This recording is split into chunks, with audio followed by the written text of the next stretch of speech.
شیخ نصیر الدین کرام دہلوی رحمۃ اللہ علیہ کی، تو اس میں وہ تمام خرافات ختم ہو جاتے ہیں جو آج کل سما کے نام سے قوالی کی شکل میں پیش کیے جاتے ہیں۔ آج کل لوگوں نے قوالی کا نام سما رکھ رکھا ہے، اس میں گاجا باجا ہوتا ہے، سارنگی ہے، طبلہ ہے، ڈھولک ہے، اور اس کے علاوہ جو قوال ہوتے ہیں یا تو وہ عورتیں ہوتی ہیں یا بہریش یعنی داڑھی موچے فاسق و فاجر قسم کے قوال ہوتے ہیں۔ یہاں حضرت نے 4 باتیں رکھی ہیں: سامع، مسمع، مسموع اور آلہ سماع۔ سامع کا مطلب یہ ہے کہ جو سماع سننے والا ہے وہ صاحب دل ہو، اللہ سے تعلق رکھنے والا ہو، فاسق و فاجر نہ ہو، غلط قسم کے خیالات و تصورات کا شکار نہ ہو، جیسے عام طور سے گانے بجانے والے ہوتے ہیں۔ تو یہ کون لوگ ہوئے؟ چشتیہ کے یہاں سماع ہوتا ہے، یعنی اشعار پڑھے جاتے ہیں۔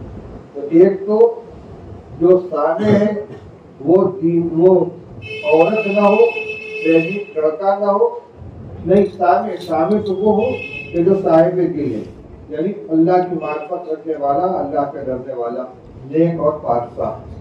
اس میں سماع کرنے والا، سنانے والا، وہ کوئی عورت نہ ہو، بہریش لڑکا نہ ہو، تاکہ اسے کسی قسم کی شہوت پیدا نہ ہو۔ اب بہریش لڑکا نہ ہوگا اور دیندار ہوگا تو کون ہوگا؟ گاڑی والا کوئی ہوگا، اشعار پڑھے گا۔ اور مسموع جو کلام پڑھا جائے وہ فواحش و منکرات پر مشتمل نہ ہو، گندے قسم کے الفاظ نہ ہو، گندے قسم کے مضامین نہ ہو، بلکہ معرفت کے اشعار ہو، حمد ہو، نعت ہو یا تصوف کے مضامین ہو۔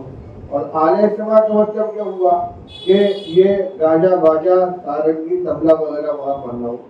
اب ان سب چیزوں کو اگر سامنے رکھا جائے تو سماع کا مطلب صرف اتنا ہوتا ہے کہ کوئی شخص جو متدین ہو اچھے قسم کے اشعار خوش الحانی کے ساتھ پڑھے، یہی اصل میں سماع ہے۔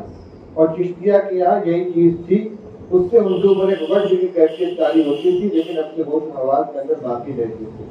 آج کل ہوش میں چادر گاگر کا جو رواج چل پڑا ہے، قوالیاں گاتے ہیں، اس کا نام سماع رکھ رکھا ہے، یہ حقیقت میں سماع ہی تو فواحش و منکرات کا گویا مجموعہ ہے۔